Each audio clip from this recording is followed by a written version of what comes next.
Pister qui centre, une reprise et un but.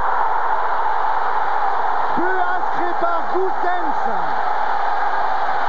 Et un but assez extraordinaire de cet attaquant qui n'a pas encore 19 ans. Il aura 19 ans dans une seule semaine. Bruno Martini repousse.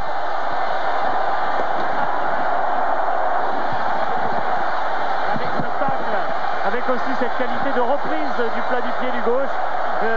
Jean-Paul, on disait dans ce garçon, il y a parfois des attitudes de Van Basten. Dans cette reprise de volée, il y avait peut-être de ça. Et absolument, c'est un joueur de très grand talent. On sait que c'est surtout un joueur en devenir. Il avait laissé Du mal. Ah ouais, c'est sans doute Prunier. Ah oui. Ouais, là, il n'y a pas de doute. Prunier qui sera l'homme de base du mur que forme Bruno Martini. Alors à la frappe, on pourrait avoir qui? Kroos, qu'on a vu tout à l'heure. Vervoort qui est là également près du ballon. Et Van Rooij, que des trois gauchers. Oui, trois gauchers, tout à fait. Ils sont en épi. Et c'est Kroos qui va frapper avec une déviation de Martini. Superbe parade de Martini. Et encore, il y avait De Mol qui était pas loin. Ouais, ça, c'est le gardien de métier qui a repoussé. Regardez avec quelle force il va chercher à repousser au loin le ballon. Ça, c'est le talent. Ah, c'est magnifique avec la loupe. Mais attention, c'est le but. But de Goossens. But de Goossens, Michael Goossens, qui donne le deuxième but au Standard de Bonnard. Le Standard qui mène ici à Liège 2-0.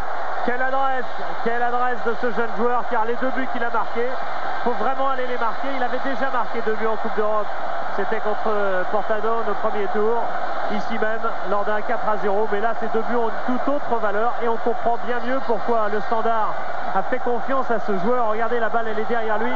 Et puis Martini qui est trompé par un drôle de rebond aussi, qui ne s'attend pas tellement à cette frappe, car il est mal protégé aussi.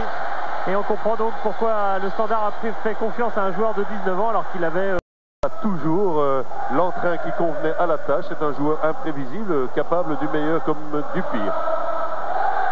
Et au Standard, on dit qu'on ne sait pas quoi faire du ballon, on lève la tête, on cherche Van Rooij et on lui donne. Le corner pour la GIA avec Verlat qui est monté et qui marque. But de Verlat sur le corner. Et bien voilà qui est fait. Mission accomplie pour le moment pour la GIA Auxerre.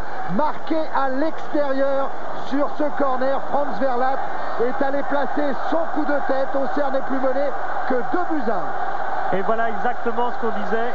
Verlat doit participer davantage au jeu. Bien sûr, c'est un corner, mais c'est toujours un but qui peut déclencher un déclic chez lui donner la dimension pour aller participer au jeu, car c'est un excellent footballeur qui est capable d'apporter plus que son simple rôle défensif. En tout cas, il marque un but drôlement. Au Parc des Princes jeudi dernier. Martins du tuel. Et Martins qui semble s'être fait mal. Du tuel centre avec Bayrua. De la tête pour Verlat. Verlat devant Bodard. Yavatic et c'est le but. Oh le but. L'égalisation de la GIA Auxerre.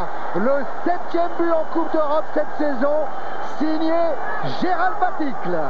Oh, il n'a peut-être pas fait une frappe extraordinaire, mais il a réussi à placer ce ballon idéalement en exploitant, on l'a dit, assez à l'avance, les faiblesses dans le domaine aérien. Verlat joue très bien le coup car il peut tenter quelque chose individuellement. Et voilà, Guiraud, tout à l'heure, il ne s'était pas levé pour le premier but. Là, cette fois-ci, il s'est levé pour encourager évidemment son équipe qui a redressé remarquablement la situation. On ne revient pas tous les jours de 0-2 à 2 partout en Coupe d'Europe.